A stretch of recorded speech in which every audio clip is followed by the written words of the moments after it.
ओम गुरु ब्रह्मा गुरु विष्णु गुरुदेवो महेश्वरा गुरु साक्षात् परब्रह्म तस्मै श्री गुरुवे नमः। अखंड मंडलाकारं व्याप्ति चराचरं तत्पदं दर्शितं देवं तं नमामि गुरुदेव। बोलो गुरु भगवान की जय। ओम वक्रतुंड महाकाय सूर्यकोटि संप्रभा निर्विघ्नं कुरु मे देवो सर्वकार्येषु सर्वदा। बोले गणपति गजानन भगवान की जय। भगवान श्री गुरुदेव की असीम अनुकंपा से, माता पिता के आशीर्वाद और आप सभी भक्तों के भाग्य से भगवान गणेश की कथा का हम स्मरण करने जा रहे हैं। भगवान के गणेश पुराण के अंतर्गत कल हमने राजा सोमकांत की कथा को सुना। राजा सोमकांत की कथा में हमने ये देखा कि पूर्व जन्म के कारण राजा सोमकांत घोर बीमारी से ग्रसित हो जाते हैं, शरीर में कुष्ठ रोग हो जाता है और वे घोर दुख को भोगते हैं पूर्व जन्म के कारण। जबकि इस जन्म में वे धर्मज्ञ हैं, ब्राह्मणों का आदर करने वाले हैं, पुण्य कार्यों को करने वाले हैं, प्रजा को सुखी रखने वाले हैं, परंतु पूर्व जन्म के कारण उन्हें घोर दुख प्राप्त होता है। भृगु ऋषि कहते हैं कि हे राजन, तुम भगवान के गणेश पुराण की कथा का यदि संकल्प लेते हो तो धीरे धीरे तुम्हारे पाप नष्ट होते जाए। अब महर्षि भृगु राजा सोमकांत को कथा श्रवण करवाते हैं ताकि धीरे धीरे राजा सोमकांत के पाप धीरे धीरे कम होते जाए। महर्षि भृगु कहते हैं कि हे राजन,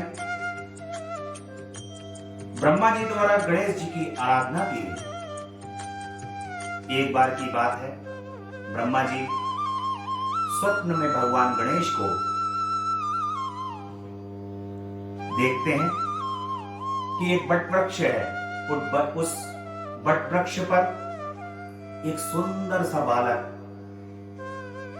वट वृक्ष के पत्ते के ऊपर लेटा हुआ है और वो सुंदर बालक चतुर्भुज रूप को धारण किए हुए है।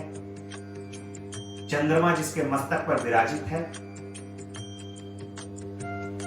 उसका शोभा जो है, आभा मंडल, चारों तरफ का आभा मंडल ऐसा है कि जो दिव्य है, अत्यंत दिव्य है।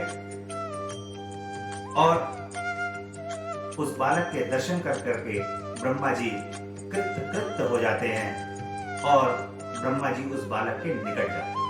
वट वृक्ष के पत्ते के ऊपर जो बालक होता है, ब्रह्मा जी उसके निकट पहुंच करके जैसे ही निकट पहुंचते हैं वैसे ही वो बालक अपने सूंड के द्वारा ब्रह्मा जी के ऊपर जल छिड़क देते हैं और जल के छिड़कने के कारण ब्रह्मा जी कृत हो जाते हैं। भगवान गणेश उनको दर्शन देते हैं। जल जैसे ही छिड़का जाता है ब्रह्मा जी के ऊपर सूंड के द्वारा भगवान गणेश की, ब्रह्मा जी की निद्रा खुल जाती है और वे सोचने लगते हैं कि ये बालक कौन थे। मैं इन्हीं चतुर्भुज रूप में चंद्रमा जिनके मस्तक पर विराजित है, ऐसे भगवान की मैं आराधना करूं। ब्रह्मा जी कमल के पुष्प के ऊपर एक टांग से खड़े होकर के घोर तपस्या करते हैं और घोर तपस्या करते करते वर्षों बीत जाते हैं। उनकी तपस्या से प्रसन्न होकर भगवान गणेश उनको दर्शन देते। भगवान गणेश उनको दर्शन देते हैं और कहते हैं कि ब्रह्मा जी से कि इस समस्त सृष्टि की रचना मेरे द्वारा की गई है। समस्त पालन पोषण समस्त संसार का, सृष्टि की रचना सब मेरे द्वारा ही किया जाता है। इतना कह करके रिद्धि सिद्धि के साथ भगवान गणेश अंतर्ध्यान हो जाते हैं। अब सृष्टि की संरचना करने के लिए भगवान ब्रह्मा जी अपने 7 मानस पुत्रों की उत्पत्ति करते। ये 7 मानस पुत्र धर्मज्ञ होते हैं और धर्मज्ञ होने के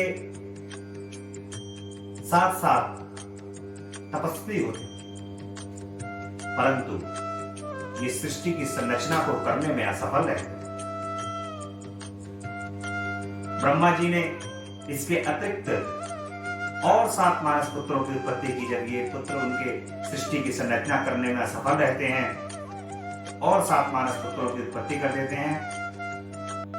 ये 7 मानस पुत्र भी ज्ञानवान होते हैं, परंतु सृष्टि की संरचना करने में ये भी असफल होते हैं। इसके पश्चात सृष्टि की संरचना करने में ब्रह्मा जी स्वयं अपने ऊपर भार लेते हैं और अपने मुख से ब्राह्मणों और अग्नि की उत्पत्ति करते हैं। अपनी छाती से क्षत्रियों की और पेट वाले भाग से वैश्यों की उत्पत्ति करते हैं और पैर से शूद्रों की उत्पत्ति होती है। इसी प्रकार से चंद्रमा, सूर्य, चंद्रमा इत्यादि की भी संरचना ब्रह्मा जी द्वारा की जाती है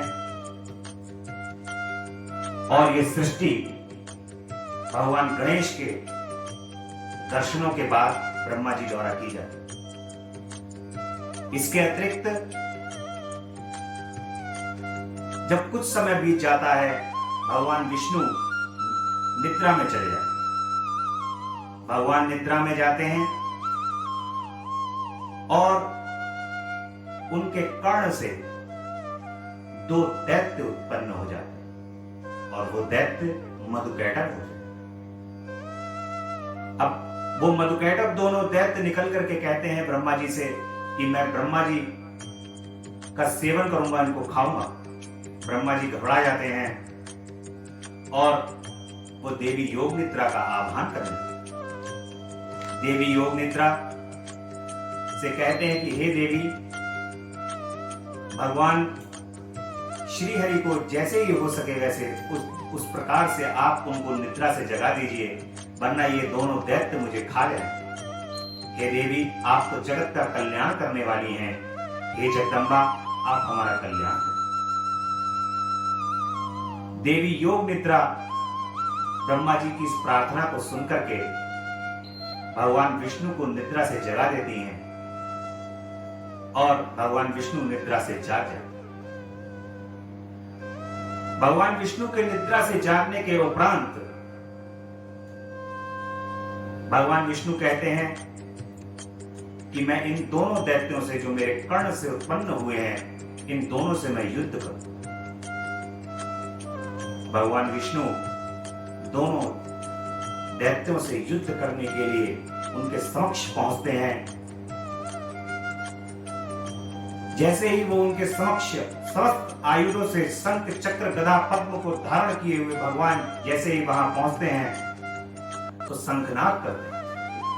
जोर से शंखनाद को करने के कारण वो राक्षस की जो कर्ण होते हैं वो ध्वनि से विचलित हो जाते हैं और वो कहते हैं कि ऐसी ध्वनि तो हमने तीनों लोकों में कहीं नहीं सुनी, हम तो तीनों लोकों के विजेता हैं।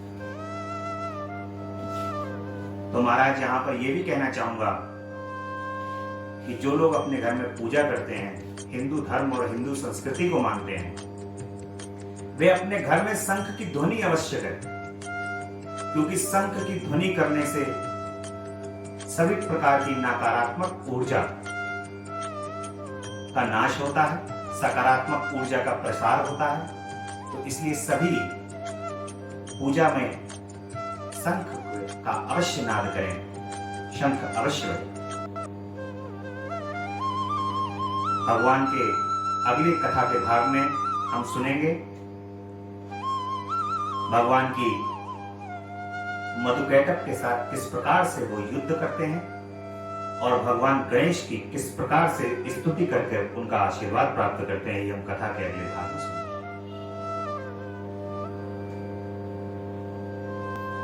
बोले गणपति गजानन भगवान की जय। शुक्लां भरधरं देवं सशिवं चतुर्भुजं प्रसन्नवदनं ध्यायते सर्वविघ्नोपशान्तये। बोले गणपति भगवान की